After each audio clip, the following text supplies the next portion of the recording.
말씀 보겠습니다. 마태복음 21장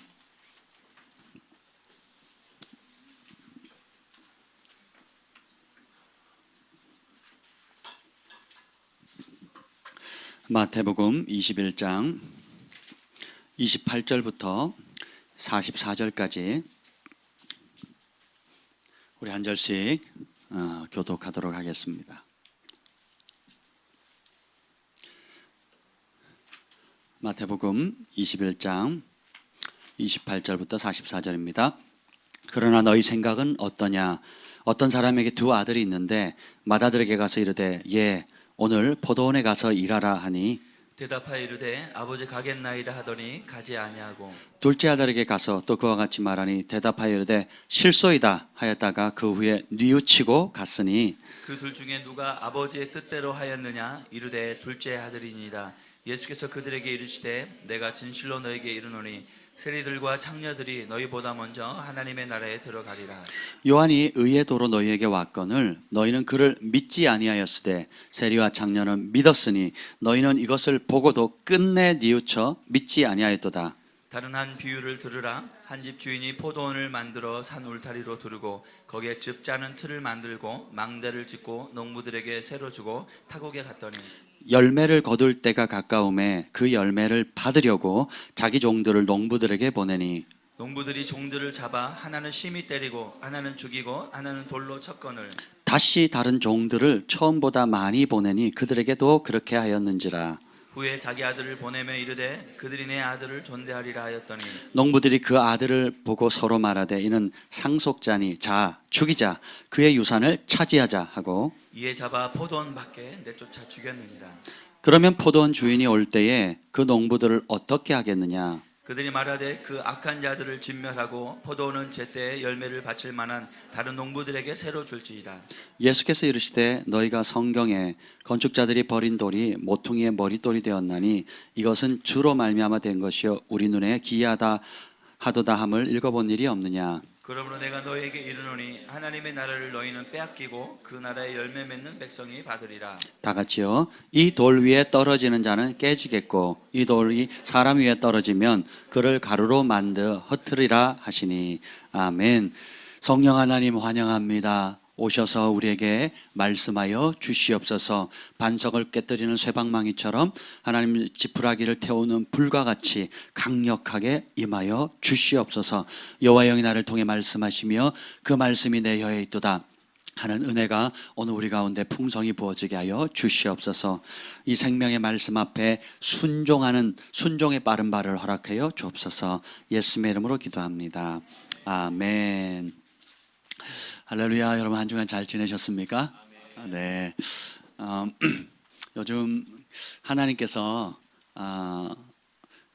일상의 소소한 가운데 가까이 다가오신다는 그런 느낌을 참 많이 받습니다. 여러분은 어떠십니까? 아멘.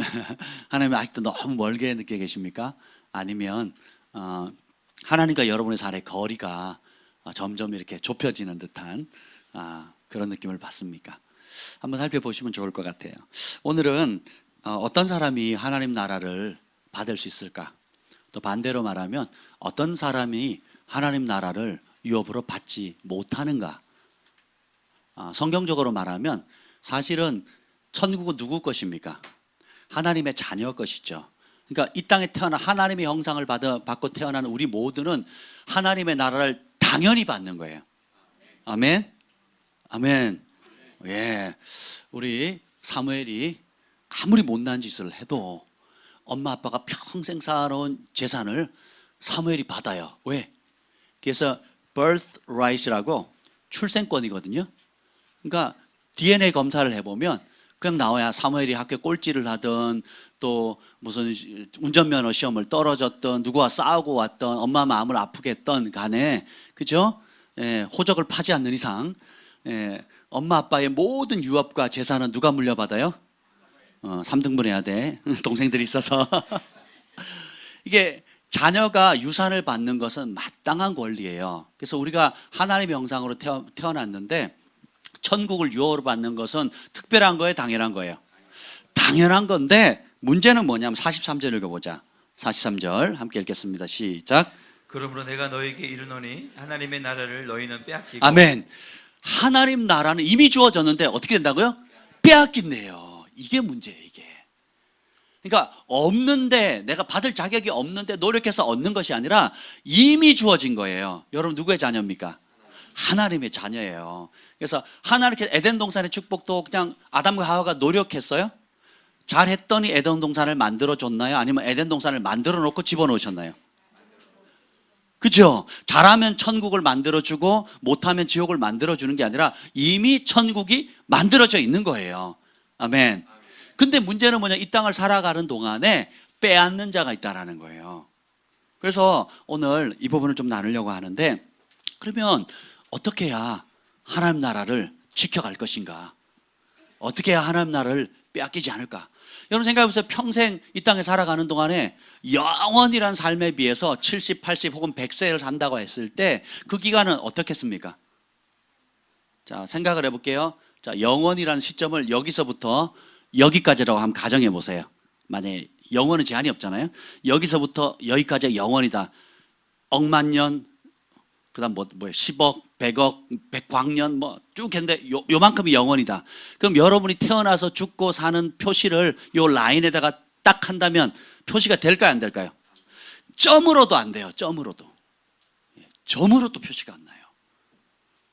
근데 이 땅에 점도 안 되는 그런 짧은 삶을 살아가면서 요때 여러분의 선택, 믿음의 선택이 영원을 결정합니다. 두 번 기회가 있다 없다? 나 하나 두 번의 기회가 없단다. 천국에서 영원히 살 거냐, 지옥에서 영원히 고통받을 거냐, 이거는 이 땅에 있는 동안에만 여러분의 믿음과 사랑의 선택을 통해서만 결정된다는 거예요. 그래서 보세요. 부자들이 아무리 부를 얻고 또 연예인들이 명예를 얻고 또 지식을 쌓고 또 재산을 쌓아놓는다 할지라도, 또 내가 원하는 세상에서 성공을 이룬다 할지라도, 그것을 남 부러워하는 삶을, 남이 부러워하는 모든 걸 다 갖췄다 할지라도 하나님이 정한 법대로 살지 않으면 어떻게 됩니까? 영원히 하나님 없는 곳으로 살아요. 그런데 우리가 보기에 좀 불편하고 또 부족하고 때때로는 억울한 것 같고 때때로는 눈물을 흘리고 때때로는 마음 아파할지라도 하나님이 정하신 법대로 주님과 동행하는 것을 날마다, 언제요? 날마다 선택하는 것을 즐거워하는 사람은 잠깐 고난을 받지만 영원한 영광을 주님과 함께 누린다는 것입니다. 이게 우리 그리스도인의 길이에요. 우리 그리스도인은 세상에서 성공하는 길을 추구하는 삶이 아니에요. 그 성공하고자 하는 욕망을 죽이는 겁니다. 세상을 어떻게 하면 주님과 함께 이길 것인가에 초점을 맞추셔야 돼요. 세상을 이길 수 있는 방법은 내 힘으로 안 됩니다. 나보다 더 센 분하고 함께 하는 수밖에 없어요. 아멘. 나보다 더 센 분하고 함께 할 수밖에 없습니다.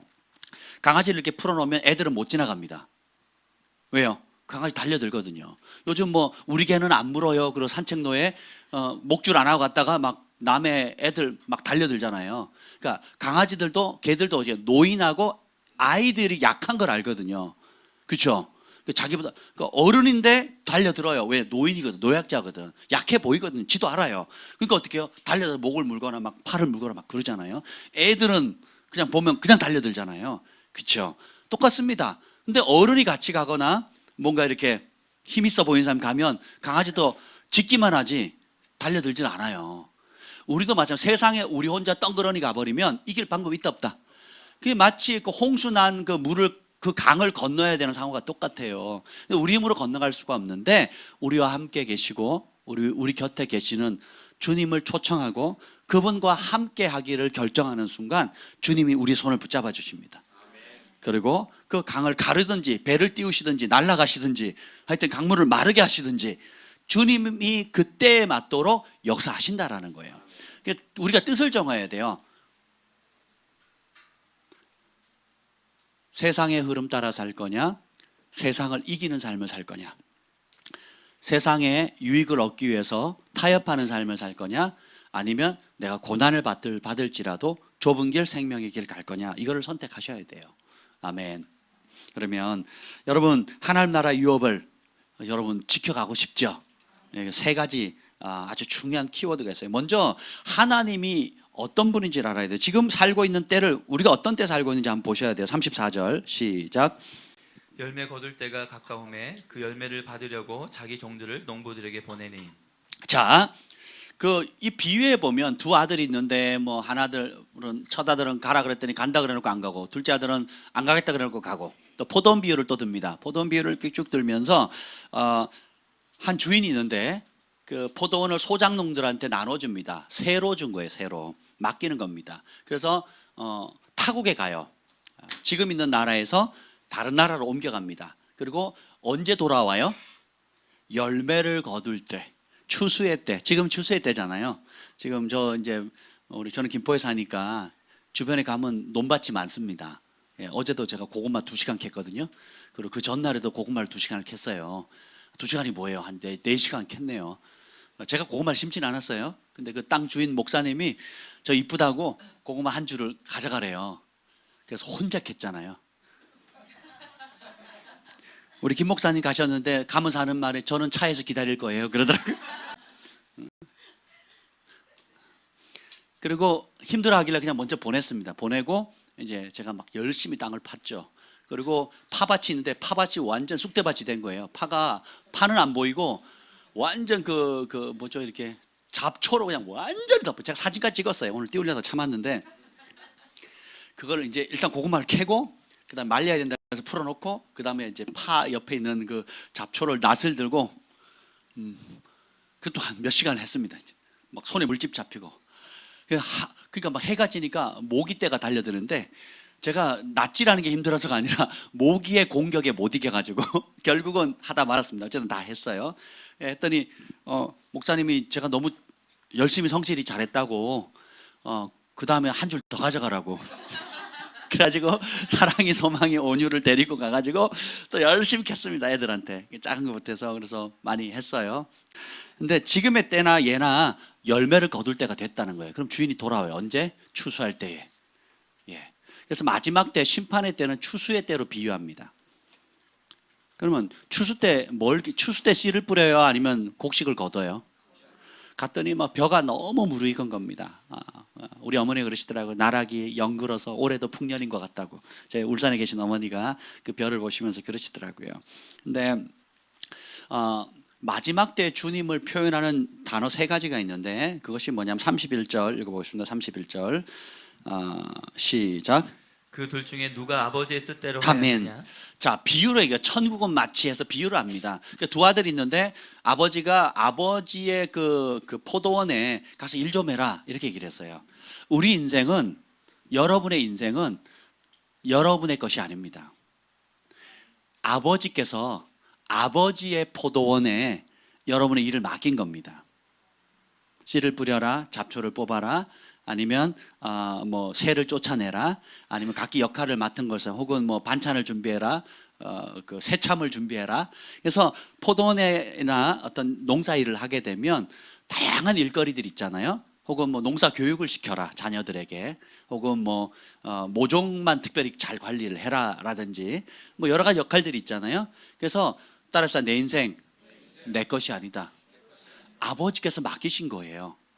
그것을 할 수 있는 재능도 주셨고 땅도 주셨고 씨앗도 주셨고, 그래서 아버지가 이 땅에 보내셨고 아버지께서 시키신 것이다라는 걸 여러분이 아셔야 돼요. 왜 하나님을 아버지로 표현하냐면 우리의 생명을 주신 생명의 수여자라는 뜻입니다. 여러분이 스스로 태어났어요? 아니죠. 그러니까 아버지 날 낳으시고 어머니 날 기르시다는 말이 딱 맞아요. 아버지가 없으면 태어날 수가 없습니다. 그렇죠? 생명의 씨앗이 아버지가 가지고 있거든요. 그래서 이 땅에 여러분이 부모님을 통해 태어나게 하신 분이 누구예요? 하늘 아버지시라는 거예요. 그래서 아버지는 고대나 지금이나 모든 권위를 가지고 있습니다. 생명을 수여한 사람이기 때문에, 생명을 주신 분이기 때문에. 그러니까 아버지가 없으면 나도 없다라는 거예요. 근데 우리가 세상의 영은 뭐예요? 내 인생 내 마음대로 모든 법을 다 깨잖아요. 자유와 방종, 자유라는 이름으로 방종하고 막 지금 막 엉망이잖아요. 그렇죠? 예, 그렇습니다. 그래서 우리가 첫째로 기억해야 될 게 아버지다. 나에게 생명을 주신 분이다라는 걸 기억하셔야 돼요. 예, 두 번째는 하나님이 어떤 분이냐면 33절 한번 읽어봐요. 33절 시작. 다른 한 비유를 들으라. 한 집 주인이 포도원을 만들어 산 울타리로 두르고 거기에 집 짜는 틀을 만들고 망대를 짓고 농부들에게 새로 주고 타국에 갔더니. 자, 이 마지막 때에 하나님은 자신을 뭐라고 표현합니까?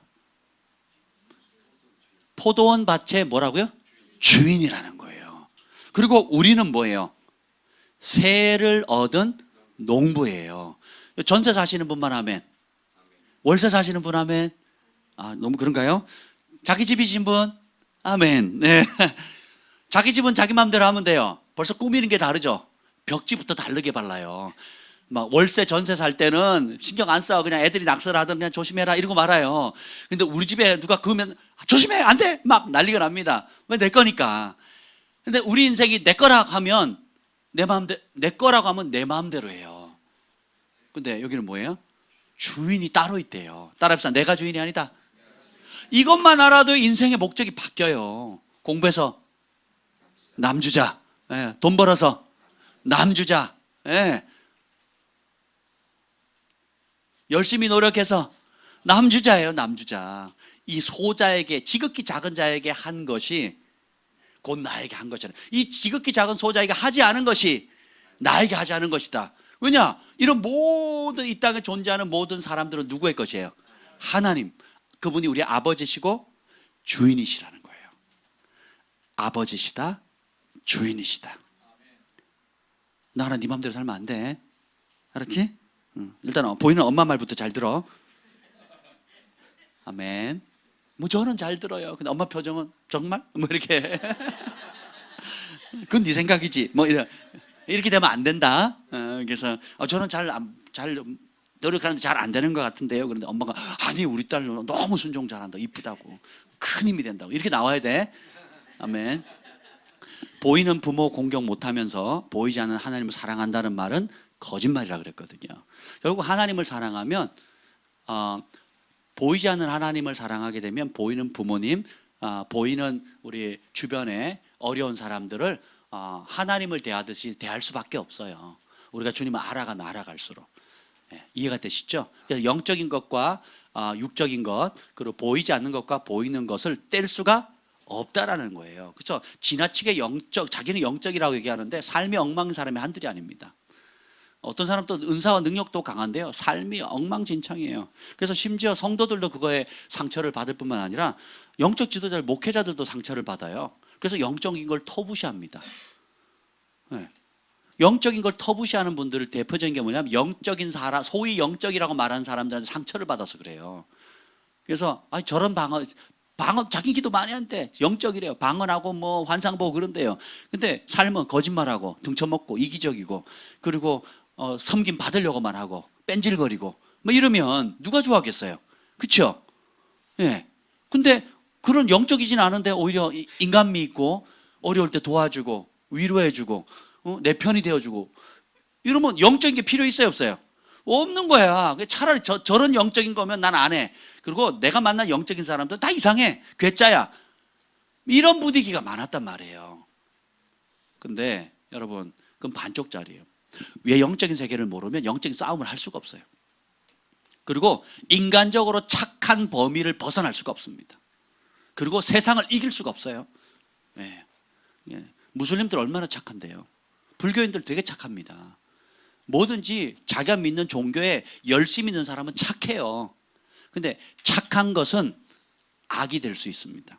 그 착함 때문에 하나님의 법을 대적해요. 착함 때문에 하나님께 불순종합니다. 그러면 착하게 살았는데 지옥 가는 거예요. 세상 사람, 제가 유튜브에 글을 몇 가지 올려놓으면 반응이 다 그래서 기독교인이 싫어. 착하게 사는데 왜 지옥 간다고 그래? 뭐 이렇게 반응을 합니다. 왜요? 진리를 모르니까 그렇습니다. 착하다는 것의 문제점이 뭐예요? 기준이 누구예요? 자기 생각이에요. 자기 생각. 그 생각의 어원은 기원은 어디예요? 부모님한테 배웠던 거, 문화적으로 배웠던 거, 학교에서 배웠던 거, 내가 생각하기에 그래도 그나마 좋은 것, 이게 착한 거예요. 그래서 한국에서 착한 게 미국에서는 악한 것일 수 있고 미국에서 악한 것이 한국에 착할 수 있다니까요. 문화가 이렇게 달라요. 그렇습니다. 그래서 우리 주님이 주인이다. 그리고 나는 농부다, 일꾼이다 이렇게 생각하셔야 돼요. 아멘. 그래서 이걸 잘 기억하시고 그러면 내가 가지고 있는 시간, 물질, 생명, 건강, 지적인 능력, 또 뭐 음악적인 재능, 또 가르칠 수 있는 능력, 재물 얻을 능력, 또 기타 여러 유무형의 하나님께 주신 은사와 재능들이 있잖아요. 예, 그걸 누가 주셨다고요? 누구를 위해서? 하나님의 포도원의 열매를 맺기 위해서예요. 이걸 기억하셔야 됩니다. 그래서 주님이 우리의 주인이시다. 그래서 42절도 보면 주로 말미암아 이렇게 나옵니다. 그래서 내 삶에 그 주님이 주인이다라는 것을 뼈에 새기셔야 돼요. 그걸 안 하면 쥐게 되거든요. 그걸 안 하면 염려하고 두려워하게 됩니다. 근데 주님이 주인이다를 머리가 아니라 진짜 마음에 새기게 되면 두려워할 거 있어요, 없어요? 없습니다. 김 목사님 저보고 항상 그래요. 천하태평이라 그래요. 김 목사님은 문제가 땅 터지면 밤이고 낮이고 기도하거든요. 예. 저는 그냥 되게 마음 편하게 있어요. 되게 거기에 비해서 굉장히 마음 편하게 있는 편입니다. 그래서 왜냐하면 김 목사님은 현실로 살아내야 되고 직접 문제를 해결해야 되고 밥을 해야 되고 애들이 이런저런 요구를 하면 그걸 해결해야 되잖아요. 저는 어떻게 해요? 하라고 얘기합니다. 그리고 애들이 물으면 엄마한테 가서 물어보라고, 엄마한테 가서 달라 그러고 이제 그렇게 도와주세요 이렇게 얘기를 하고 맙니다. 그러니까 참 속편하죠. 속편한데 근데 이것이 그러니까 애들이 진짜 문제가 있으면 엄마한테 쪼르륵 달려갑니다. 왜냐하면 실세는 누구예요? 엄마거든요. 예, 근데 이제 실제적인 문제를 풀어가다 보니까 그만큼 부담도 있고 또 구체적으로 행동하고 또 기도하고 이렇게 하죠. 또 반면에 제가 가지고 있는 장점은 이제 그런 부분에 대한 부담이 적어요. 시키면 되거든. 예, 야 주하나 네가 해라. 야 경하나 네가 해라. 그래서 아들 놓는 거예요. 그래서 여보 당신이 하세요. 막 이러고 그러고 맙니다. 교회 문제도 마찬가지예요. 뭐 교회를 우리 개척할 때도 그랬고 또 교회가 이제 곧 이전을 하잖아요. 예, 오늘도 뭐 성전 이전 헌금 또 이렇게 하셨는데 너무 감사합니다. 그러니까 저는 아주 단순하게 생각합니다. 왜냐하면 이게 누구 거예요? 하나님 거. 그분이 나의 주인이시고 또 뭐예요?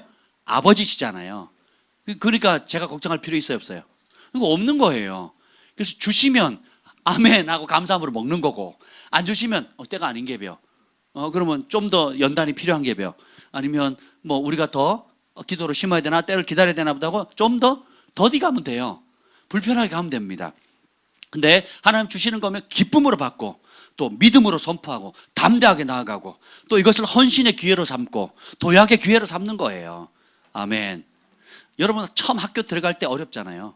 졸업할 때 기쁘지만 또 새로운 그 다음 단계의 학교를 가려면 어렵거든요. 여러분 처음 직장 들어가기도 어렵지만 퇴직하고 새로운 직장을 가려면 그 들어갈 때 어렵거든요. 그러니까 항상 전환기가 굉장히 갈등과 어떤 충돌과 힘겨움과 도전과 희생과 결단이 필요하거든요. 그렇죠? 이제 근데 걱정하지 마세요. 그때 누구를 붙잡으면 돼요?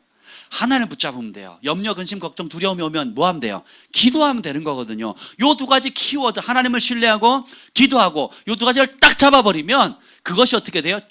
이전에 지난 삶 가운데 단 한 번도 가지 못했던 새로운 차원으로 도약할 수 있는 은총의 날개를 달 수 있는 기회입니다.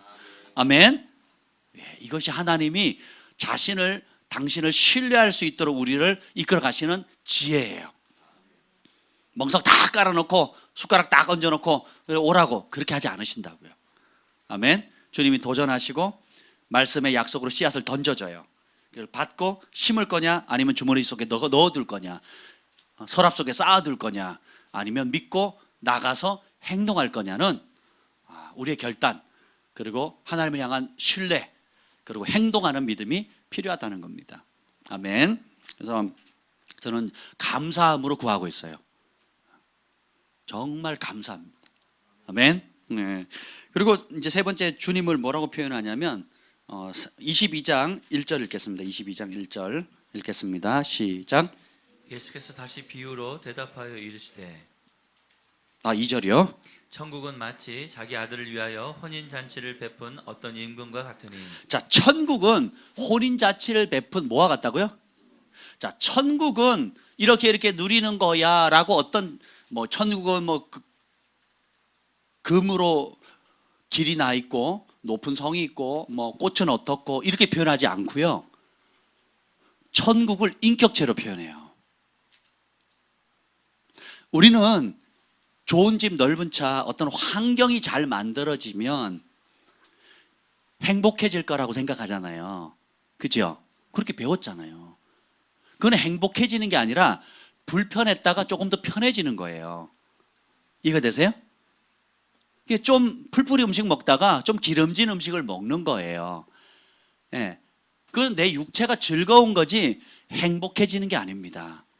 무시받다가 어떤 위치로 딱 내가 원하는 자리에 딱 올라가요. 그건 행복이 아니에요. 그냥 기분이 좋아지는 거예요. 그래서 천국은 어떤 내가 원하는 환경이 만들어지는 게 아니에요. 천국은 철저하게 관계입니다. 철저하게 인격이에요. 예수님이 계신 곳이 천국, 예수님이 계시지 않은 곳 지옥, 예수님의 통치를 받아들이는 곳이 천국, 예수님의 통치를 거부하면 지옥. 그래서 지옥을 누가 만들어요? 환경이 만들어요? 내가 선택하는 거예요? 천국을 누가 만들어요? 누가 선택하는 거예요? 하나님 그렇게 만드시 신비하신 분이에요. 그래서 천국은 마치 혼인잔치를 배설한 누가 같다고? 임금과 같아요. 천국이 뭐다? 임금이래요. 천국은 왕이다 이거예요. 그러니까 예수님을 왕으로, 인격체로, 주인으로, 아버지로 받아들이면 천국. 근데 그분이 주시는 국물, 그분이 주시는 선물, 그분이 주시는 혜택만 야곱야곱 먹으면서 그걸 얻기 위해서 다가가면서 그분의 통치, 그분의 나라의 법을 거부하고 순종하기를 거부하면 그 사람 몸은 하나님의 전에 나와 있는데 마음은 어디가 있어요? 애굽에 가 있는 거예요. 세상에 가 있는 겁니다. 이거 뽑아내는 작업을 하는 거예요. 주님께서. 이해가 되시죠? 그래서 여러분이 아무리 가난해도 천국 누릴 수 있어요. 아멘. 아무리 어려워도 세상이 빼앗을 수 없는 하늘의 기쁨을 누릴 수 있다라는 겁니다.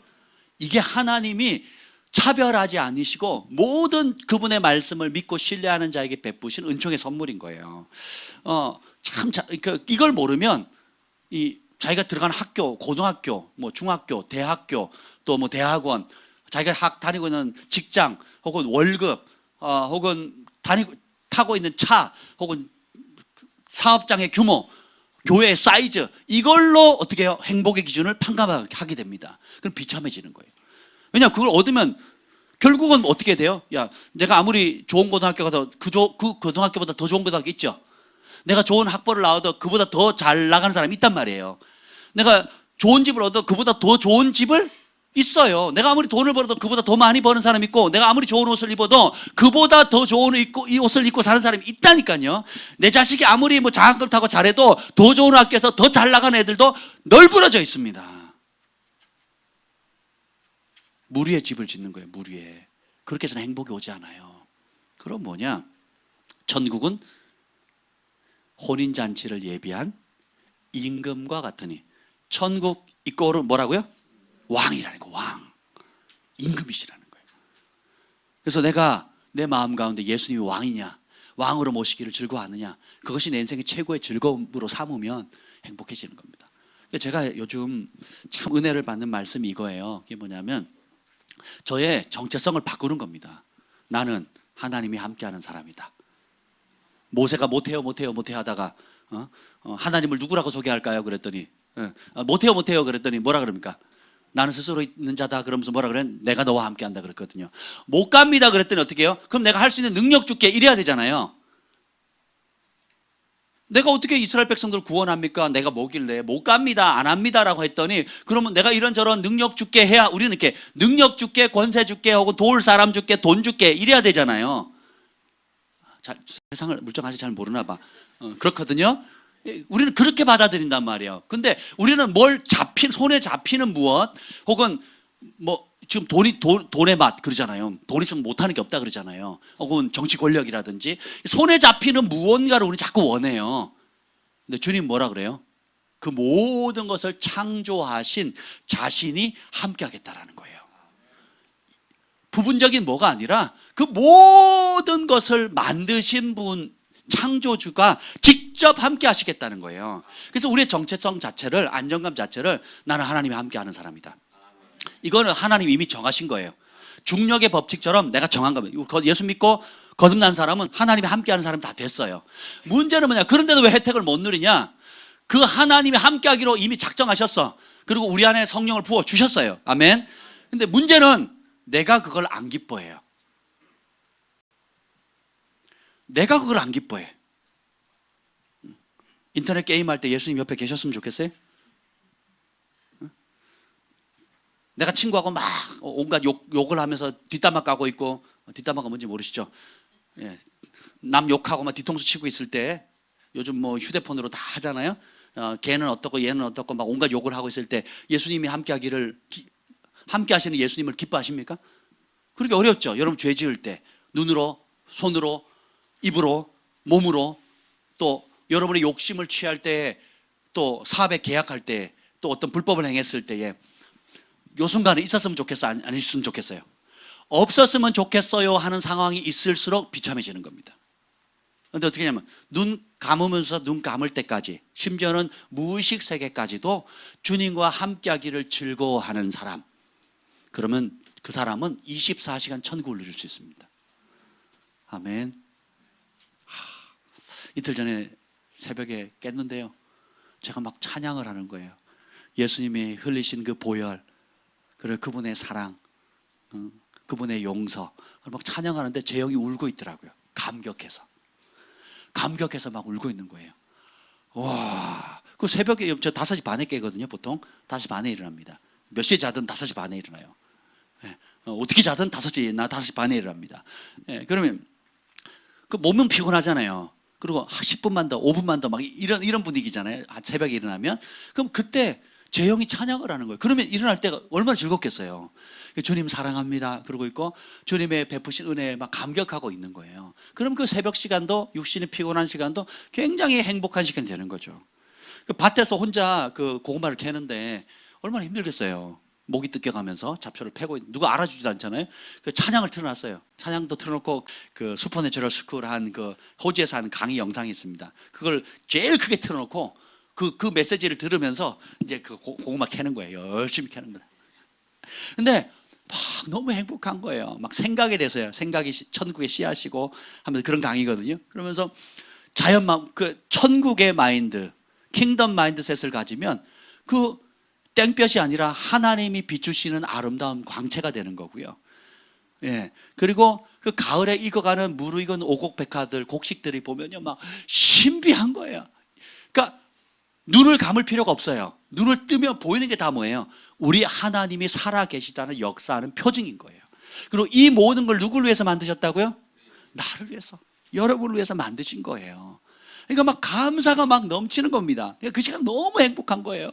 전화가 옵니다. 왜 빨리 안 오냐고. 막 난 목이 뜯겨가면서 지금 열심히 나르고 있는데 난 뻘뻘해가면서 전화 받기도 어렵잖아요. 그 진흙에 막 손 묻히고 있는데 막 억지로 받아 빨리 안 오냐고 막 그래서 마음 같아서 더 있고 싶었는데 모기 때문에 제가 힘들어서 왔습니다. 근데 어쨌든 간에 그러면 그 땀 흘리는 시간이 어떤 사람에게는 그 벌레도 싫고 또 그런 냄새도, 시골 냄새도 싫고 뭐 냄새 싫어서 차 안에만 있겠다고 집에 빨리 보내달라고 하는 그런 환경인데, 어떤 사람에게는 막 여기가 천국인 거예요. 막 너무 행복한 거예요.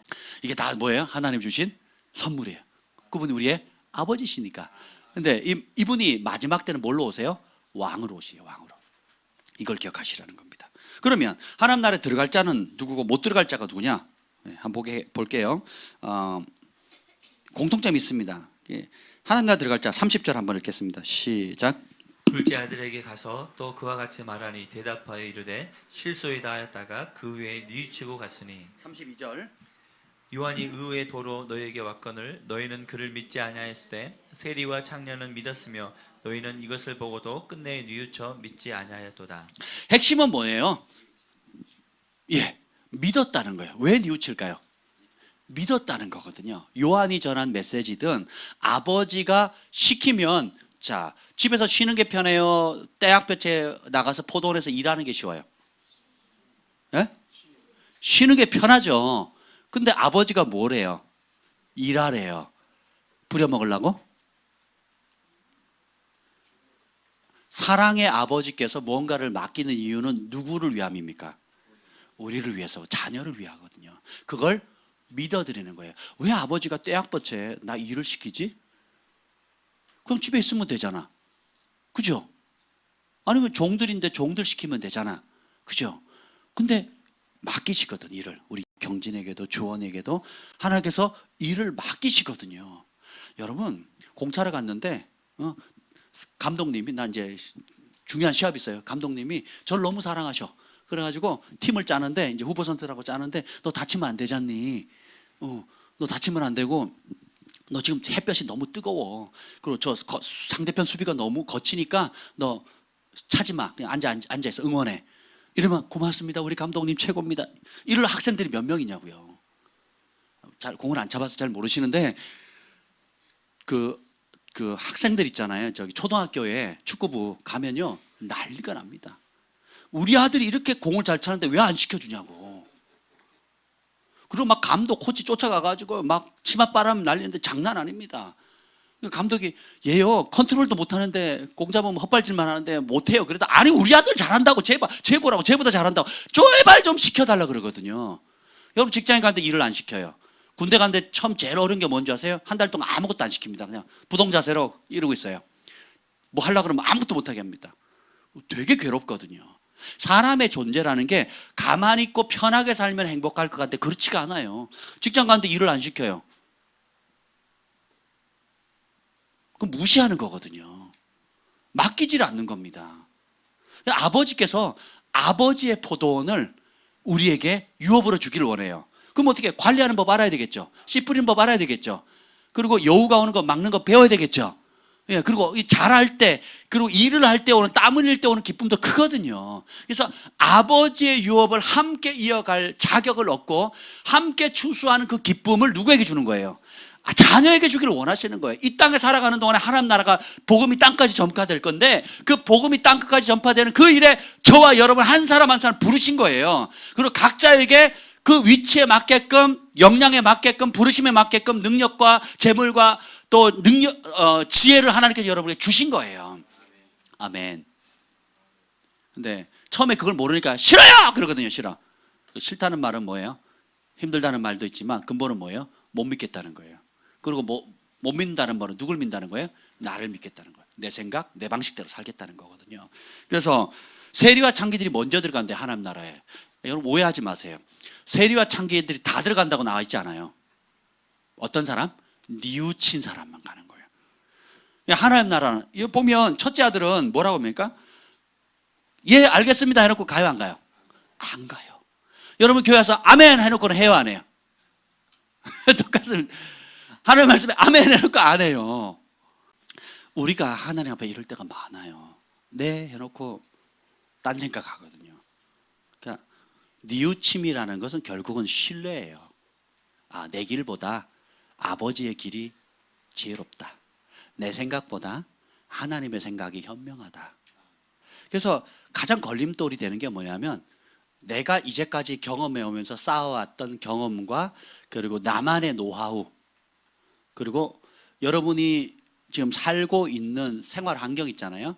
그러면 거기에 통용되는, 그 일에 통용되는 룰들이 있어요.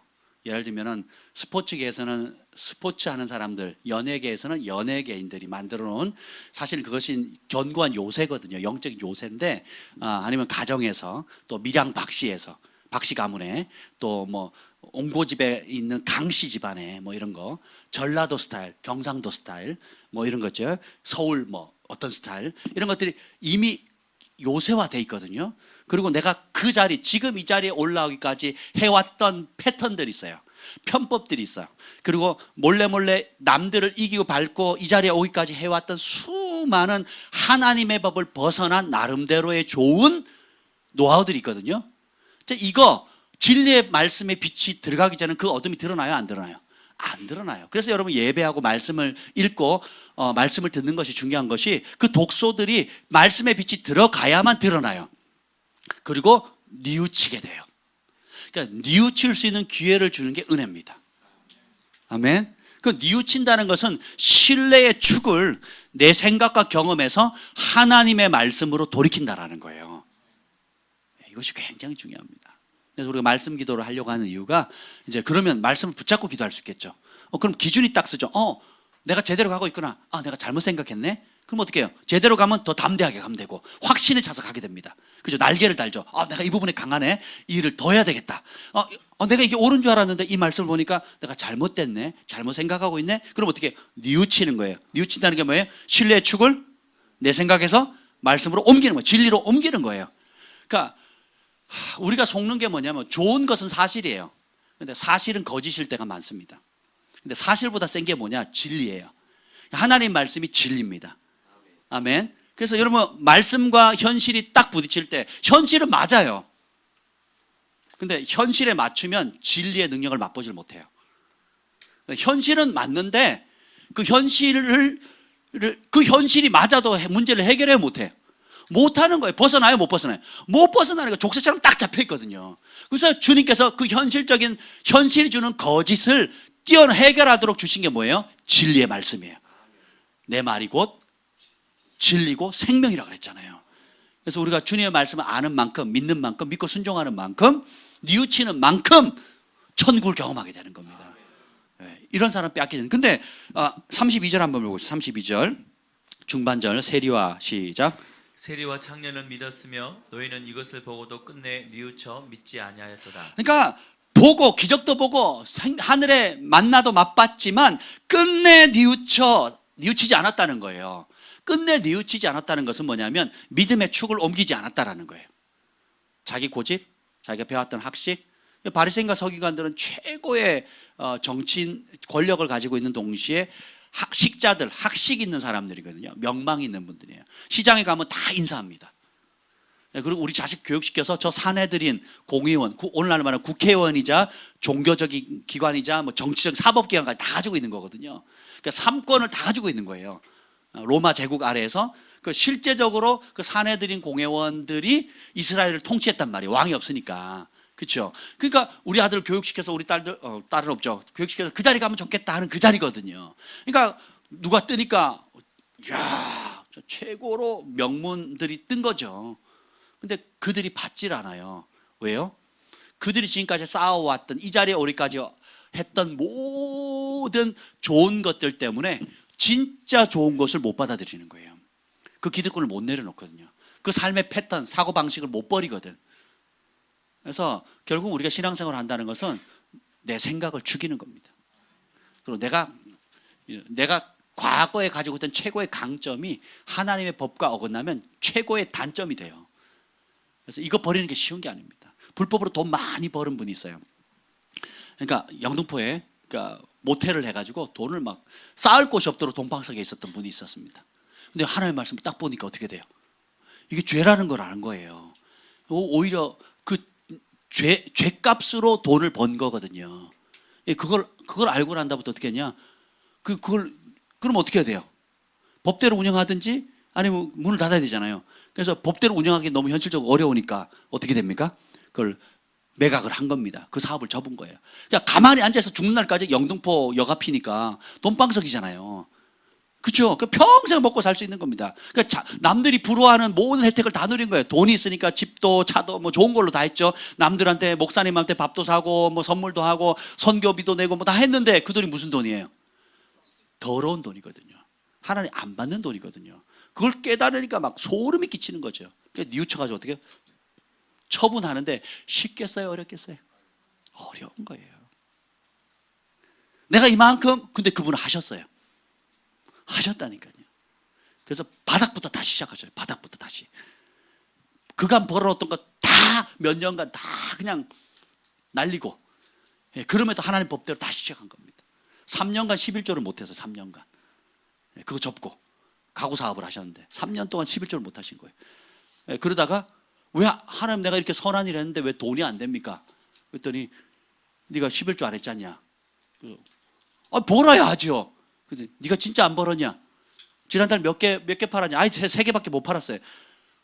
팔지 않았냐? 저 월세도 못 내는데 그 돈 가지고 지금 내가 평생 벌어온 돈 지금 3년째 이제 꼬로박 넣느라고 지금 오히려 마이너스입니다. 이제 이런 거예요. 그러다가 어느 날 깨달음이 온 거예요. 주님께서 그래서 3개 팔았으면 3개 판 거에 11조 해라. 그래서 주님께서 어떻게 하냐면 하나 팔면 파는 그 그 자리에서 11조를 떼는 거예요. 그 수익의 11조 그대로 떼는 겁니다. 그 달로부터 흑자로 돌아신 거예요. 그 달로부터. 신기하지 않습니까? 그 달로부터. 저희 학생부 그 부장 선생님이셨어요. 지금 장로님 되셨거든요. 그래서 정말 인품적으로도 훌륭하세요. 기도하시고. 그러니까 그 대가, 그러니까 살아있는 복음이 되는 거예요. 그러니까 불의한 돈, 더러운 돈 벌지 않겠다고. 이걸 어떻게 해요? 3년간 고생하시고는, 그러니까 맨날 마이너스였어요. 맨날 마이너스. 11조 3년 동안 한번 못했대요.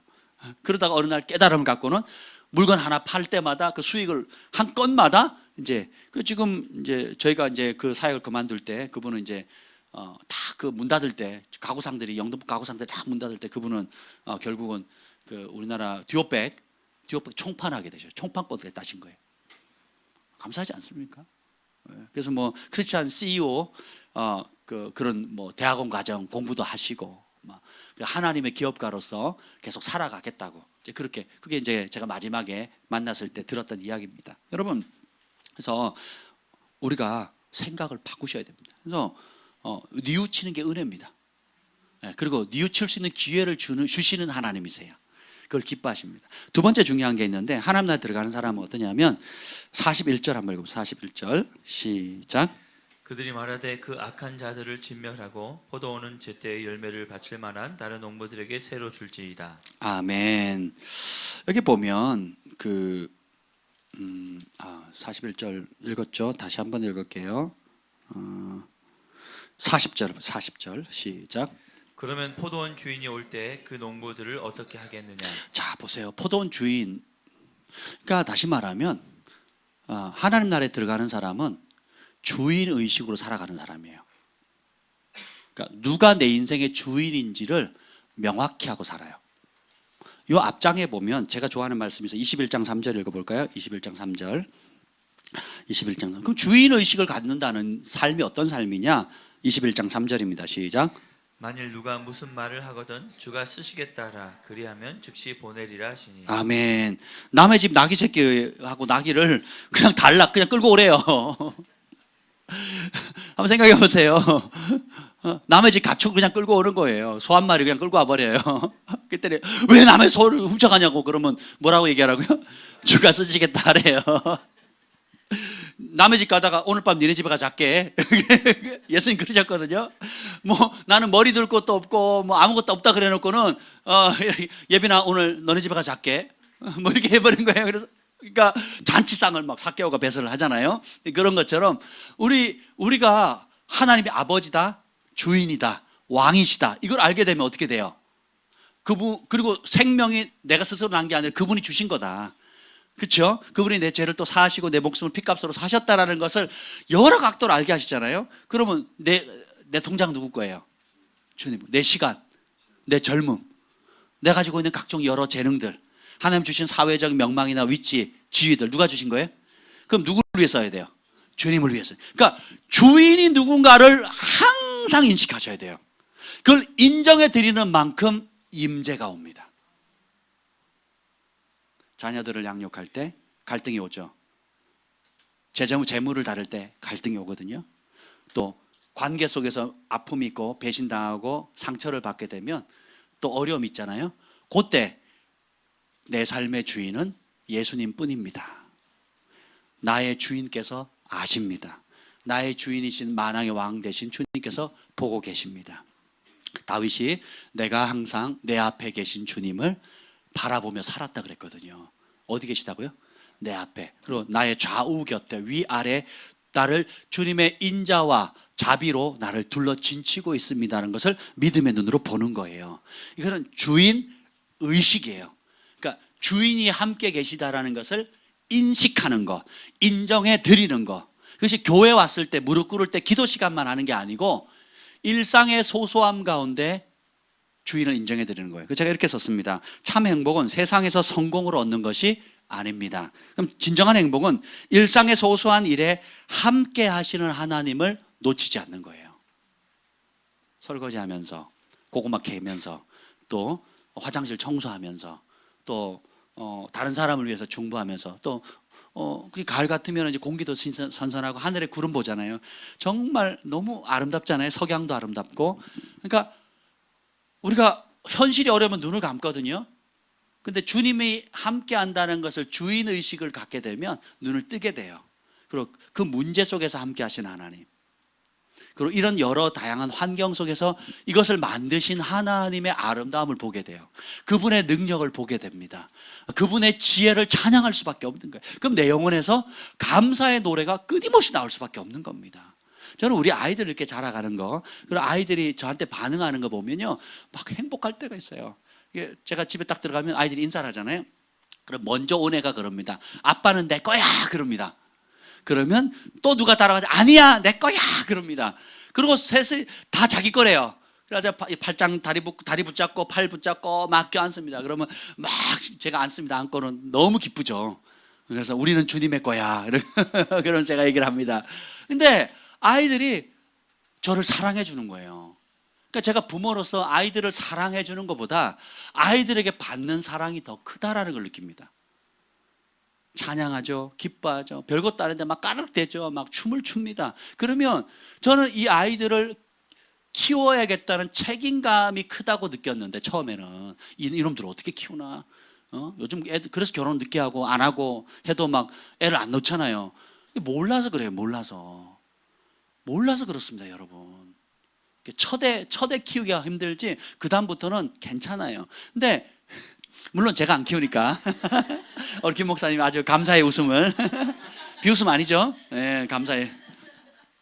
근데 아이들을 키우면서 부모가 갖는 책임과 부담감도 크지만, 이 아이들이 말씀 안에 키우면요, 부모에게 주는 사랑과 기쁨은요 측량할 길이 없습니다.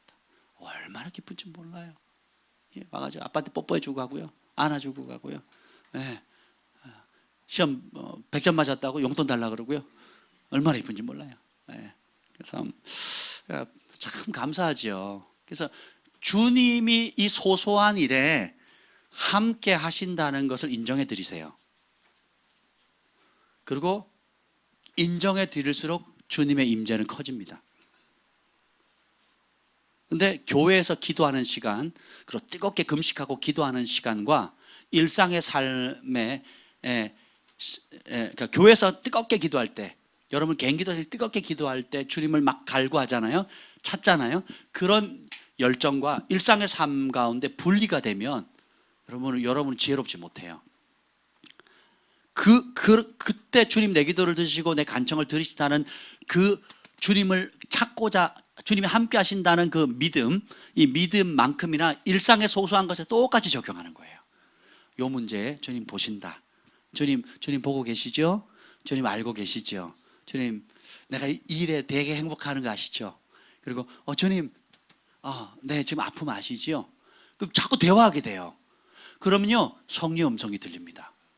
어디서요? 길거리에서, 고통의 자리에서, 또 내가 외로워할 때, 혹은 지혜가 필요할 때, 도움이 필요할 때, 또 막 자연 만물을 보면서 그런 거예요. 제가 이렇게 고구마를 막 캐다가 허리가 아프잖아요. 그래서 허리를 좀 펴야겠다고 피고 하늘을 보는데 파란 하늘에 구름이 떠가 있고, 마침 그때 새가 막 짹짹짹 하면서 지나가는 거예요. 그럼 때 제 속에서 음성이 들리는 거예요. 좋으냐? 그러는 거예요. 네, 주님 좋습니다. 그게 다였어요. 너무 좋아요, 주님. 그러면서 내 영이 막 찬양하는, 주님이 만드셨잖아요. 주님이 저를 위해서 만드셨잖아요. 너무너무 행복한 거예요. 아멘. 우리 아이들이 정말 예쁜 말 할 때가 있거든요. 예쁜 말 툭 던지는데 그게 막 하나님이 저를 위해서 축복해 주는 말씀처럼, 음성처럼 막 들릴 때가 있어요. 그렇죠? 그러니까 우리가 조금만 우리의 삶 가운데 주인의식을 갖는 거예요. 지금 내가 하는 일이 세속적인 것이고 교회에서 하는 일이 영적인 것이고 이렇게 분리하지 마시고, 그냥 일상의 삶 가운데 여러분이 늘 하는 거 있잖아요. 가르치는 일이라든지 뭐 드러나든 숨겨진 일이든 그 일에 그 주님을 초청하는 겁니다. 인정해 드리는 거예요. 뭐 초청할 필요도 없어, 이미 와 계시니까. 그냥 인정해 드리는 거예요. 공부할 때도. 저도 이제 어떤 공부할 때나 문제가 풀리지 않을 때도 주님 힘든데 이거 어떻게 하면 좋을까요? 이렇게 얘기하거든요. 또 어떤 사람에 대해서 하다가 스트레스의 분기점이 있거든요. 좋게 생각하다가 스트레스가 되는 일에 어떤 시간의 분기점이 있어요. 저는 10분 넘어가면 스트레스를 받아요. 그래서 그럼 그때는 하나님께 물어요. 주님, 스트레스가 되면 안 되죠. 주님 어떻게 할까요? 그럼 주님께서 어떤 평강을 주시거나 하거든요. 아니면 제가 맡겨버려요. 제가 한다고 해결될 문제가 아니니까 맡겨드리면 평강이 오거든요. 그럼 평강이 올 때 또 응답이 오고 지혜가 열리거든요. 이해가 되시죠? 그래서 근데 이런 사람이 주님을 인식할 때에 자 봅시다. 여기 33절에 보면 농부들에게 새로 주고 타국에 갔다 그랬어요. 월세 살아보셔서 아시죠? 혹은 전세 살아보셔야 아시죠? 예. 그러면 어떻게 돼요? 이게 누구 거예요? 이 건물이? 주인 거예요. 그래서 내가 지금 누리고 있는 것 모든 것이 우리 아버지의 선물이다. 그리고 우리 주인이 주신 것이다. 그러니까 주인이 그걸로 뭐 해야 돼요? 내가 시킨 그 일에 열매를 맺을 때까지 잘 사용해라 라고 하시는 거예요. 그리고 내가 원하는 대로 막 쓰면 돼요, 안 돼요? 그럼 누가 원하는 대로 써야 돼요? 주인이 원하시는 대로 써야 되는 거예요. 그래서 여러분이 하나님 어떤 지혜나 분복을 주셨을 때에 어떤 사회적 위치나 영향력을 주셨을 때 그걸 주인께 물어보셔야 돼요. 어떻게 쓰기를 원하세요? 그래서 우리 YM에서 간혹 이제 훈련하는 것 중에 하나가 1년에 한두 번씩 아니 분기에 한 번씩 이렇게 자기 물건 목록을 다 적습니다. 유무형의 자산들을 다 목록을 다 적어요. 목록을 딱 적고 묻습니다. 주님 이거 제가 계속 가지고 있을까요? 아니면 나눌까요? 그러면 나눠라. 그러면 누구에게 나눌까요? 그러면 표시를 해요. 쭉 뭐 기타, 뭐 컴퓨터, 또 혹은 뭐 현금, 혹은 상품권, 혹은 또 내가 가르칠 수 있는 뭐 재능, 또 기타 이런 것들을 쫙 적습니다. 보이는 거, 보이지 않는 거 이렇게 적고 그 다음에 이것을 계속 내가 써야 될 것인지 아니면 버려야 될 것인지 아니면 나눠야 될 건지 그럼 나눌 거면 누구한테 나눌 건지 그리고 하나님 나라를 위해서는 어떻게 할 건지 또 기타 그때마다 하나님께 주시는 것들이 있거든요. 이걸 정기적으로 검증하는 겁니다. 그래서 제가 늘 습관으로 삼았던 게 뜻하지 않는 무언가가 들어오면 바로 묻습니다. 저는 그게 몸에 30년 동안 몸에 밴 거예요. 예를 들면 사과 박스 하나 딱 오잖아요. 누가 선물로 주잖아요. 명절에 서로 주고받잖아요. 사과 박스 딱 하나 오면 바로 물어요. 뭐 배상자가 온다. 그러면 먹을까요? 베풀까요? 나눌까요? 묻습니다. 근데 거의 20년은 나눴어요. 근데 어느 날 우리 아이들이 그러더라고요. 선물이 와도 안 기뻐요. 왜? 그랬더니 남 줄 거잖아요. 그게 되게 마음이 아프더라고요. 그래서 그래 일단 먹자. 이제 좀 먹자. 그래서 먹입니다. 되게 좋아합니다. 뭐 애들이 어떻게 선물 들어오면 기뻐해요. 왜냐면 내가 먹을 수 있으니까. 근데 하나님 나라를 빼앗기는 사람은 뭐냐면 여기 43절에 너희는 빼앗긴다 그랬죠. 그게 뭐냐면은 하나님이 그 추수할 때 종들을 보내잖아요. 좀 열매를 좀 돌려다고. 그래서 내 나라를 위해서 좀 쓰자. 그랬더니 어떻게 해요? 팹니다. 패도 보내니까 그냥 죽여버려요. 그래도 안 되니까 아들을 보내니까 이제는 그냥 상속자를 죽이자 그래요. 왜요? 땅을 통째로 먹으려고 그러는 거예요. 포도원 전체를 통째로 먹으려고 하는 겁니다. 우리가 이게 자의식이거든요. 내 거야 하는 거. 우리 아이들 보면 내 거야 이게 굉장히 강하거든요. 제가 고구마를 처음에 보여줬더니 처음에 이렇게 했으면 애들이 너무 안 하는 거예요. 사랑의 소망의 온유가 어떻게 할지도 모르고 안 하는. 그래서 제가 그랬어요. 명랑 핫도그를 애들이 좋아하거든요. 1,000원, 1,200원짜리인가 하여튼 명랑 핫도그 되게 맛있어요. 그죠? 제일 많이 거두는 사람에게 2개를 사주겠다 그랬어요. 그때부터 애들이 눈에 불이 나오기 시작하더니 막 내 거야, 내 거야. 일단 남이 파놓은 것 중에 이제 조그만 요만한 것들 있죠, 뭐 요만한 것들 이제 놓고 간 것들 그걸 막 주어요. 그러다 이제 본격적으로 제가 준비하는 동안에 이제 그리고 제가 삽으로 이제 퍼내니까 막 이제 머리만한 것도 나오고 막 그러거든요. 그랬더니 이제 뭐 난리가 난 거죠. 막 내 거야, 막 서로. 그래서 순서를 정했어요. 차례대로. 한참 하다가 사랑이가 지혜를 냈습니다. 아빠, 우리 다 2개씩 사주면 안 돼요? 그러더라고요. 그래서 제가 뭐라고 했는지 원래 그러려고 했어. 그래서 다 이제 대신에 하나씩 먹이고 대신 그 떡볶이 아딸 떡볶이를 사줬습니다. 근데 내 거야고 하는 순간 어떻게 되느냐? 이제 인생이 꼬이기 시작하는 거예요. 이게 욕심이고 탐심이고 우상숭배거든요. 자식이 내 거야. 이 내 거야가 강한 사람은 어딜 가도 다 통제합니다. 그러니까 주방에 가도 내 방식대로 음식을 해야 되고, 청소를 해도 내 방식대로 해야 돼요. 또 사람도 내 손 안에 다 들어와야 돼. 이게 컨트롤하는 영이거든요. 이 무당의 영입니다. 욕심의 영이에요. 그리고 내가 너보다 낫다라는 거예요. 내 방식이 너 방식보다, 내가 더 많이 배웠다, 내가 더 효과적이다. 하나님 나라는 효율로 따지지 않습니다. 섬김으로, 사랑함으로, 섬김으로. 그러니까 우리는 자꾸 효율을 추구하거든요. 목적을 이루면 돼요. 우리는 성공하면 돼. 왜냐하면 성공이 좋다고 교육을 받았으니까. 성공하고 목적을 이루면 행복할 거라고 배웠고, 그렇게 대우를 받았어요. 그게 뭐예요? 세상의 법인 거예요. 근데 하나님 나라는 그게 아니에요. 내가 죽더라도 남을 세우면 돼요. 내가 손해보더라도 남이 살면 돼요. 이해가 되세요? 그리고 내 방식대로 안 돼, 좀 둘러간다 보인다 할지라도 그 아이들이 스스로 할 수 있도록, 스스로 주님을 경외하는 법을 찾아갈 수 있도록 보호장치만 해주면 돼요. 아멘. 그래서 남편이나 아내나 서로 간에 대해서도 기가 센 사람이 서로 조종하려고 하거든요. 예, 그리고 자녀도 마찬가지고. 그럼 직장 가도 똑같습니다. 이 기가 센 사람들 있죠, 확 잡거든요. 좋게 말하면 리더십 강한 거고, 나쁘게 말하면 어떻게 돼요? 조종하는 거거든요. 그걸 안 되면 돈으로 혹은 사람으로, 외모로, 뭐 기타 여러 가지 지혜를 짜내가지고 내 손에 쉽게 조종하려고 하는 거, 굉장히 위험합니다. 그래서 하나님 나라의 큰 자는 어떤 자라고요? 섬기는 자. 세상에서는 섬김을 받는 자가 큰 자잖아요. 예. 근데 하나님 나라는 섬기는 겁니다. 제가 존경하는 지도자들, 아주 저는 예전에는 유명한 목사님들 싫어했거든요. 하도 뭐 대형교회 나쁘다, 뭐 온갖 비리가 다 있다, 이런 소리만 듣고 까는 설교만 듣다가 실제로 제가 인격적으로 교제를 해보니까 큰 교회 목사님들이 왜 큰 목회 하시는지 알겠더라고요. 인품이 너무 좋으세요. 저같이 무명한 사람, 저같이 배경도 없는 사람, 뭐 아무 그 시골에서 올라온 그 신학생인데 저희 친할아버지보다 더 친근하게 대해주시는 거예요. 진짜 짧은 시간에도 마음을 쏟아서 대해주시고요, 경청해 주시고 도와주시고 어떻게든 힘이 되어 주시려고 하고요. 그 사랑에 감동되는 거예요. 한 번을 만났는데요, 그냥 저 사람이 내 마음 다 뺏어갔어, 막 이런 느낌을 받는 거예요. 그러니 하나님께서 양들을 많이 맡기는 거죠. 그래서 시기하는 것이, 그게 시기의 영이라는 걸 알게 된 거예요. 남 잘 되는 거 못 보는 거, 시기심. 내 안에 이게 시기심은 곧 열등감이거든요.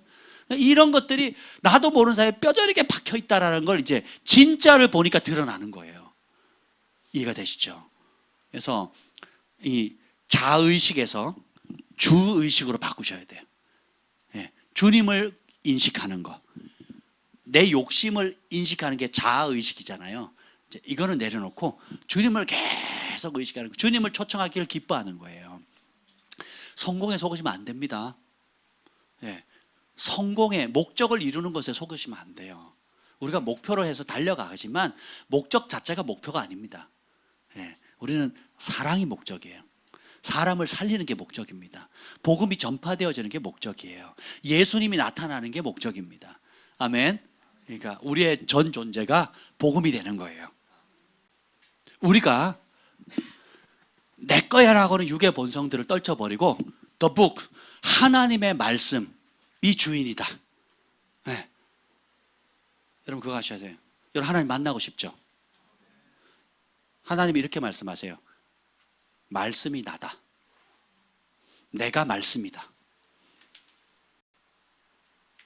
제가 곰곰이 생각했어요. 제가 기도원에 가서 하나님 왜 그러셨어요? 라고 막 운 게 왜 운지 아세요, 여러분? 무슨 억울한 일이 있어서 그런 게 아니에요. 하나님 왜 그러셨어요? 하고 제가 왜 그런지 아세요? 제가 주님 앞에 8개월 철야했어요. 8개월을 매일 밤. 근데 저랑 같이 있는 분들은 다 주무셨어, 그 시간에. 근데 주님이 우리 아이들과 우리 김 목사님에게 막 나타나죠. 제가 원하는 대로 천사의 방문을 받고 주님 직접 오시기도 하고, 하여튼 막 온갖 천국도 보여주시고 지옥도 보여주시고 이런 경험들을 했단 말이에요.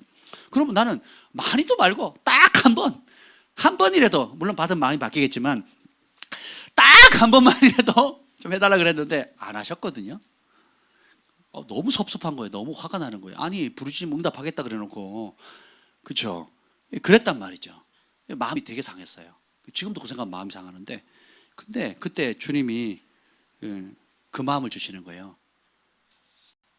말씀이 나다. 내가 말씀이다. 나를 만나고 싶으냐? 나의 말씀을 만나라. 나의 음성을 듣고 싶으냐? 나의 말씀을 들으라. 나를 보고 싶으냐? 말씀을 봐라. 그거예요. 그러면서 저에게 밥전 선지자가 저를 처음 만났을 때 하신 저의 부르심이 뭡니까? 라고 했을 때 키워드가 믿음이라 그랬거든요. 뭘 믿어요? 말씀을 믿는 거거든요. 우리 김 목사님에게는 키워드가 사랑이라 그랬거든요. 그러니까 성경에 있는 거 똑같습니다. 근데 나타나는 열매는 똑같아요.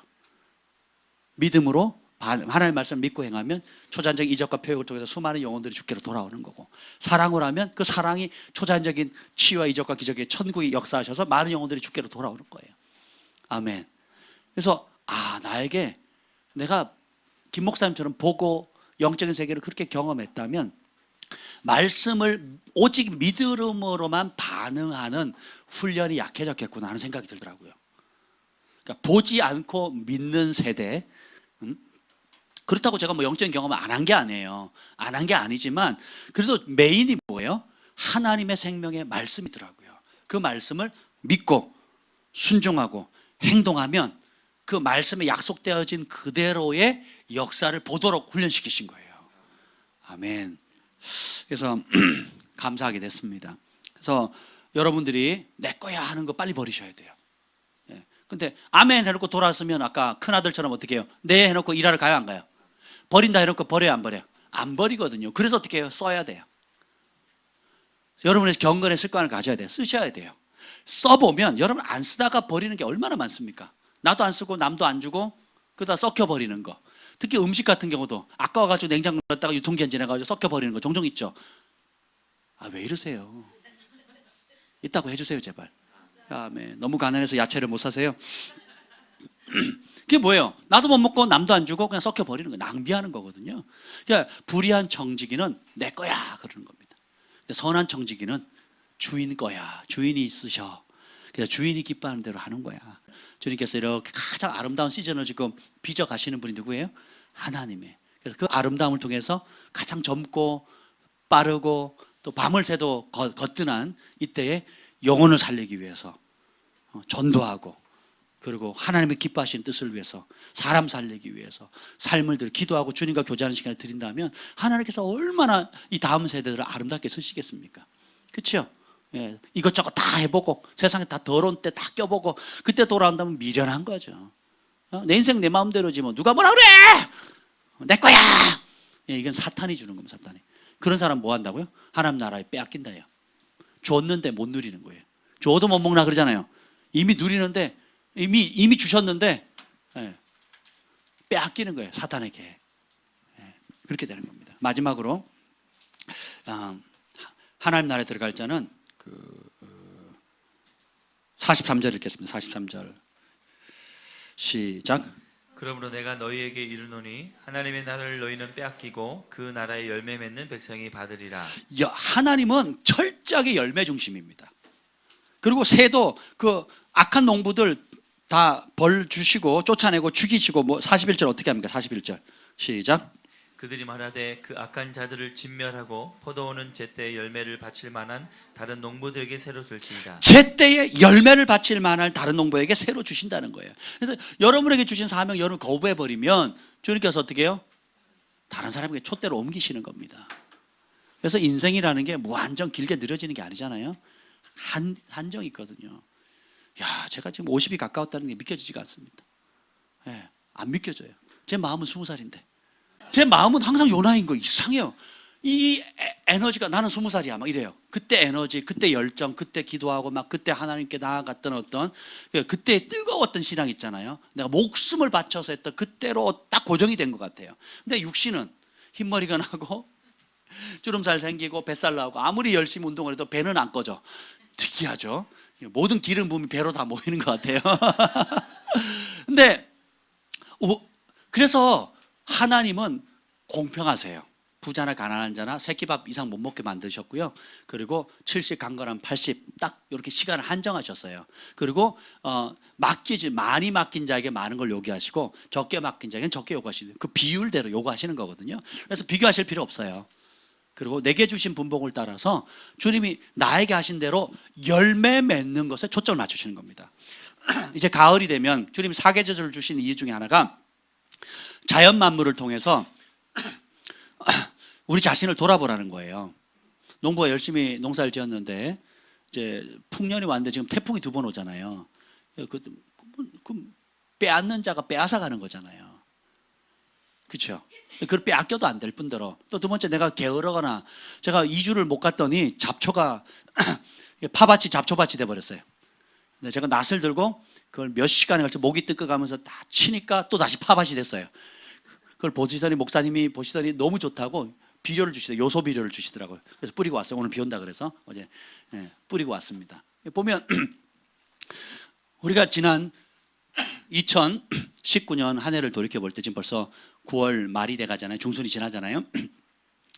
그러면 계절을 통해서 배우셔야 돼요. 지난 한 해 동안 내가 하나님 앞에 어떻게 살았는가? 어떤 열매를 맺었지?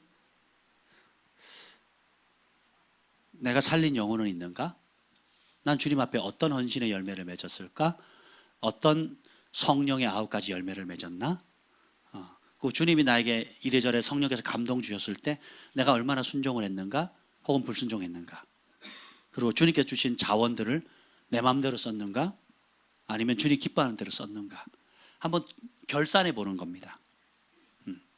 그리고 미흡한 부분이 있다면 남은 이제 10월, 11월, 12월 있잖아요. 그 기간 동안에 다시 한번 뉘우칠 수 있는 기회가 되는 거예요. 우리가 주님이 죽기 전에 뉘우치면 너무 늦잖아요. 그래서 날마다 회개해야 되고 또 월마다 또 돌이켜 보게 되고 또 분기별로 혹은 1년별로 계절별로 또 뉘우쳐 보는 거예요. 자신을 점검해 보는 겁니다. 점검해 보면서 내가 혼인잔치 비유가 뒤에 나오는데 예복이 준비되었는가 살펴보는 겁니다.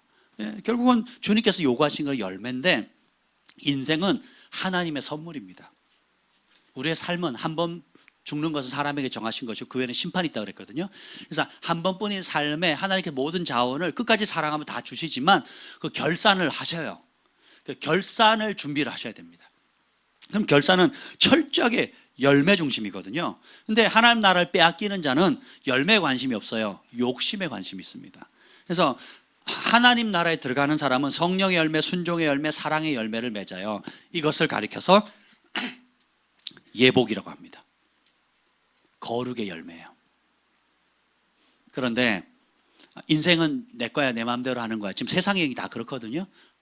사람이 죽으면 천국이 어디서 지옥이 어디서 그냥 다 흙으로 돌아가는 거지, 사라지는 거지 뭐. 그런 사람이 맺는 게 육체의 썩은 열매 맺죠. 불순종의 썩은 열매 맺죠. 욕심과 이기심의 열매들을 맺게 됩니다. 이것이 바로 뭐냐면 불결해지는 거고 예복을 더럽히는 겁니다. 예복을 맞이하지 않는 겁니다. 이 모든 것이 주인의식으로부터 옵니다. 여러분 인생의 진짜 주인이 누굽니까? 여러분의 자녀의 진짜 주인이 누굽니까?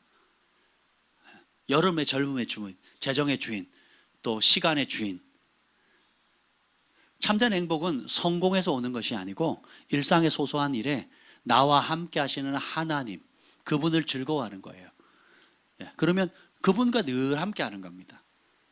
그래서 내 존재, 생명을 주신 분도 하나님, 여기까지 빚으신 분도 하나님, 오늘 이 아침에도 나와 동행하시는 분도 하나님, 그리고 나에게 이 포도원 가운데 일거리를 주신 분도 하나님, 그리고 그 추수의 열매의 영광과 기쁨을 함께 누리도록 기회를 주신 분도 하나님이라는 거예요. 이걸 빼앗기시면 안 됩니다. 원수는 그걸 거짓말로 빼앗아 가려고 하거든. 인생 네 마음대로 사는 거지 뭐, 네가 노력해서 얻는 거지 뭐, 그리고 마지막에 한번 잘하면 될 거 아니야? 가룟 유다, 우평강도처럼 마지막에 한번 잘하면 될 거 아니야? 그거 속지 마세요. 속지 마세요. 둘러가지 마세요. 죄의 달콤함은 잠깐이지만 그 형벌은 굉장히 복잡하거든요. 힘겹거든요. 44절 읽겠습니다. 44절 시작.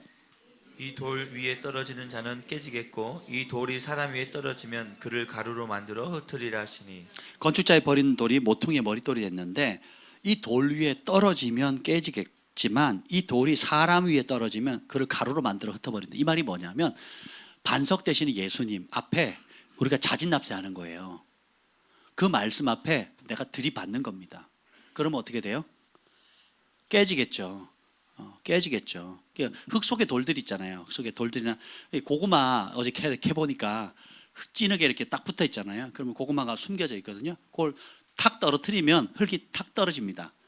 그러면서 이제 고구마를 툭툭툭 털고, 저는 이제 파서 흙이 잔뜩 묻어 있는 거를 던지면 툭 떨어지는 것을 우리 소망이가 한 팀이 돼가지고 소망이를 흙을 뜯어냈거든요. 그리고 담았습니다.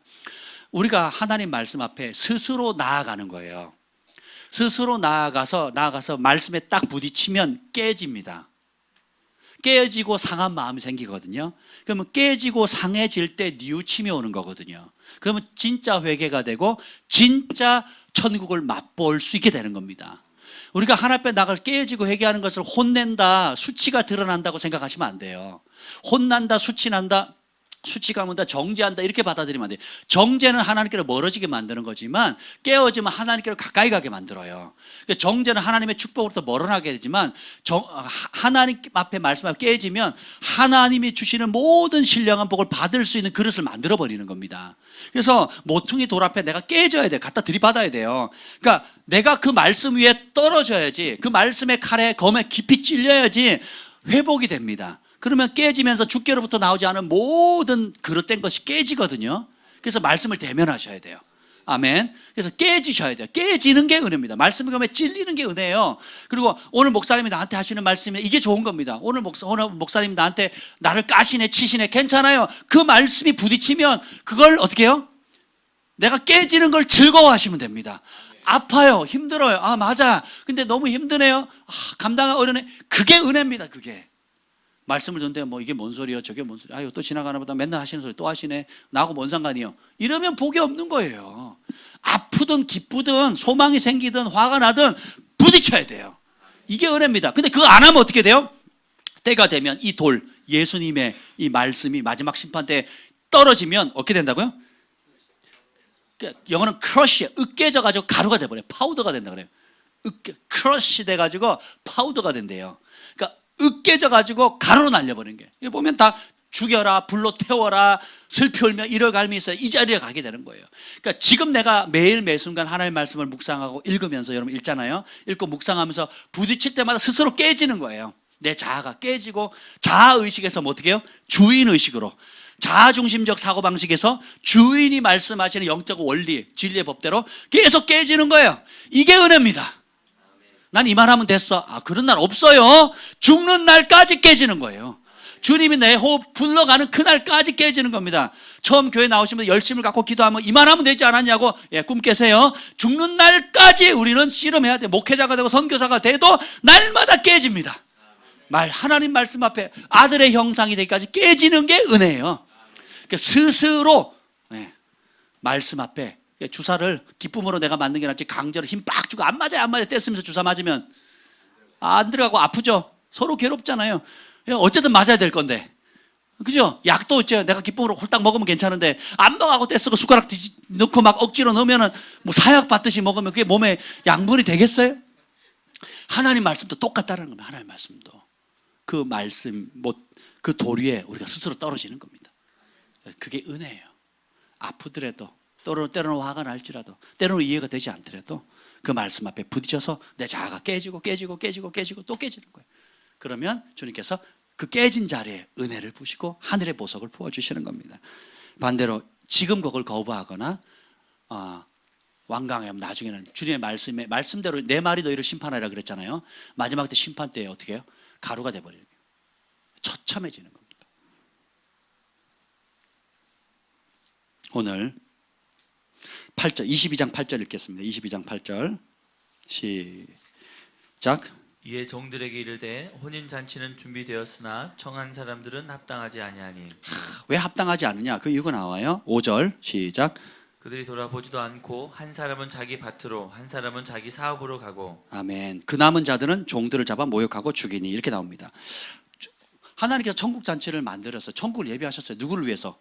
우리를 위해서. 근데 여기 보면 그들의 반응이 있습니다. 관심이 없어요. 돌아보지 않는 거예요. 천국은 무슨 영적인 세계 꿈 깨셔 나약한 인간들이라 하는 거지. 아니면 노년에 한번 생각해 보겠습니다. 이럽니다. 돌아보지 않는 거 인생을 허비하는 거예요. 낭비하는 거예요. 지 힘으로 지가 태어난 것처럼 지 맘대로 살아도 되는 것처럼 이렇게 속았단 말이에요. 그러니까 돌아보지 않는 거예요. 임금의 초청에 관심이 없는 겁니다. 조금만 생각하면 자연 환경을 봐도 우리가 어떻게 아메바로 시작해서 원숭이로 진화해가지고 사람이 될 거, 이걸 믿는다는 게 말이 돼요? 그거는 과학자들이 과학으로 인정도 안 해요. 근데 과학책에 나와. 과학책은 가설로 나오거든요. 그리고 과학자들 가운데 진화론 가짜다라고 수백 명의 200명인가 세계적으로 유명한 석학들이 이미 공포했어요. 진화론은 이제는 과학이 아니다. 그것도 몇 년 됐어요. 몇 년. 그게 과학책에 왜 나오는지 모르겠다고. 과학자들, 크리스찬 과학자들도 아니에요. 일반 과학자들이 얘기한 거. 그거는 논리적으로 말이 안 된다고 이미 다 공포한 거라니까, 이미. 아무 데나 가서 책 한 거 집어들 크리스찬 책함 진화론이 얼마나 가짜인지 한번 아무 책이나 잡고 읽어보세요. 말도 안 되는 거거든요. 근데 그걸 지금까지도 믿고 있어요. 미련하게. 근데 보세요. 근데 하나님께서 우리를 창조하셨다는 그리고 초청을 하셨다, 심판하신다는 것에 관심이 없고, 딱 여기 보면 한 사람은 누구 밭? 누구 밭으로 가요? 누구 사업하러 가요? 철저하게 자기중심적이에요. 우리 인간은 복음이 들어가지 않으면, 거듭나지 않으면 철저하게 이기적입니다. 심지어 교회를 다녀도 철저하게 이기적이에요.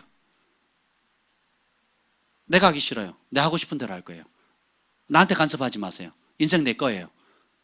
이 서구의 이기주의, 개인주의, 이 복음이 아닙니다. 철저하게 이기적이거든요. 지옥 가는 게, 이기적인 삶이 결국 뭐예요? 하나님 나라를 빼앗기는 거거든요. 내 거다. 그래서 어떻게 합니까? 이기적인 사람의 특징이 뭐냐면 진리를 거부합니다. 그래서 주의 종들을 보내니까 어떻게 종들을 때려요. 그리고 여기 보면 잡아서 모욕한다 그러거든요. 모욕하지요. 조롱합니다. 그 진리를 전하는 사람을 모욕하고요. 하나님 뜻을 전하는 사람, 그 나중에 죽입니다. 근데 이게 세상 사람들이 그러는 게 아니에요. 교회 안에서 그렇다고, 교회 안에서. 제가 목회를 하면서 참 많은 걸 배워요. 배우는 것 중에 하나가 뭐냐면, 어제까지만 해도 목숨 걸겠다고 했던 사람이 떠날 때는 철저하게 모욕하고 조롱하고 심지어 죽이려고 달려드는 사람도 간혹 있다라는 거예요. 어제까지만 해도 목사님 목숨 걸겠습니다 했던 분들이 그런단 말이에요. 왜 그러냐? 이기적이거든요. 자기중심적이거든요. 네. 그리고 그분들이 표적과 이적과 기적을 다 경험했거든. 치유의 경험, 다른 일반 교회에서는 경험할 수도 없는 놀라운 영적인 경험들을 하신 분들이거든요. 근데 왜 그러냐? 이기심이 그렇게 뿌리 깊이 박혀 있는 거예요. 그거 딱 건들면요, 팍 폭발하는 겁니다. 그래서 우리가 하나님 앞에 날마다 겸손하게 이 반석 대신 예수님 말씀 앞에 깨지고 또 깨지고 또 깨지고 죽는 날까지 깨지는 거예요. 그래서 깨지는 게 즐거우셔야 돼요. 예. 우리 학교 다닐 때나 또 어디 우리 사역할 때 또 그러거든요. 우리 목사님 오늘 또 깨셨다고. 예. 또 누가 깼다고 막 그러잖아요. 또 깨러 오신다고. 막 그랬단 말이에요. 까러 오셨다 그러고 막. 깼다는 좋은 표현 아니고 이제 까러 오셨다고. 또 깐다고 또 막 그런단 말이죠. 여러분, 하나님 말씀 앞에 그런 태도 취하시면 안 됩니다. 예. 근데 교회 안에서 똑같아요, 이 농부들. 지금 누구한테 얘기하는 거예요? 바리새인과 서기관들이 하는 얘기거든요. 그 진리를 전하니까 그 진리를 받아야 안 받아요? 그 진리를 전한 선지자 다 죽여버렸죠. 그렇죠? 그리고 아들을 보내는데 아들까지도 죽여버리는 거예요. 그리고 어떻게 해요? 우리가 만든 전통, 우리가 가지고 있는 기득권, 내가 생각하기, 내가 행복할 수 있는 나중심적인 삶을 고집하는 겁니다. 예, 그게 빨리 깨지셔야 돼요. 그것만 내려놓으면요, 여러분 하나님 쓰시기에 정말 마지막 때 아름다운 준비된 그릇이 되는 거예요. 안타까운 건 지가 이기적이라는 사실도 인식을 못해요. 자기가 내가 얼마나 뼈저리게 이기적이고 자기중심적인 거라는 것도 잘 몰라요. 그러면서 속으로 생각해요. 나는 이 정도면 괜찮아. 이 정도면 내가 이만큼 헌신하면 됐지, 이만하면 됐지라는 자기 기준을 딱 정해놓고 안 됩니다. 우리는 죽는 날까지 겸손해 더 겸손한 자리로 나아가야 돼요. 제가 말씀을 연구하지만 끝이 없어요. 그리고 연구하면 연구할수록 난 너무 모른다라는 거예요. 창피하다 이런 생각이 듭니다. 어떤 때는 이번 주에는 방송을 다 내릴까 막 이런 생각이 들더라고요. 사람들은 은혜 받고 사람들은 좋아하는데 너무 막 어떤 면에서는 막 제가 생각하기에 제가 모른다는 생각, 부족하다는 게 막 확 몰려오니까 그냥 이게 다 덮어버릴까 막 이런 생각도 드는 거예요. 또 반면에는 그런 게 주님이 그러시는 거예요. 네가 강해서 쓰냐? 약하니까 쓰지. 네가 잘나서 쓰냐? 모자라니까 쓰지. 약할 때 강함 되시고 그 약함을 겸손히 인정하고 약하니까 주님의 강함을 요구하고 지혜가 없이 미련하니까 주님의 지혜를 의지하니까 그 가운데 하나님의 은혜가 역사하는 거예요. 이게 하나님이 우리에게 훈련시키는 겸손의 방법입니다. 오늘 주님께서 중요한 말씀을 하세요. 13절 14절 읽고 마치겠습니다. 13, 14절 시작. 22장이에요. 시작. 임금이 사원들에게 말하되 그 손발을 묶어 바깥 어두운 데에 내던지라. 거기서 슬피 울며 이를 갈게 되리라 하니라. 청함을 받은 자는 많되 택함을 입은 자는 적으니라. 자기 중심적으로 살게 되면 쫓겨납니다. 그래서 청함은 누구에게나 주는 은혜예요. 자녀이기 때문에. 근데 택함은 뭐예요? 사랑의 결단, 사랑의 순종이 요구가 됩니다. 아버지께서 자녀에게 추수의 기쁨을 함께 하자, 기업을 같이 나누자라고 했지만 자녀가 어떻게 해요? 간다, 싫어요 그러고 가는 사람이 있는가 하면 갈게요 그러고 안 가는 사람이 있다는 거예요. 그건 누구 몫이에요? 내 몫인 겁니다. 여러분 오늘 하나님 나라를 빼앗기는, 이미 주어진 걸 빼앗기는 길을 가고 싶으세요? 아니면 그 유업을 지켜나가기를 원하십니까? 지켜나가셔야 되겠죠. 그 키워드는 주인의식입니다.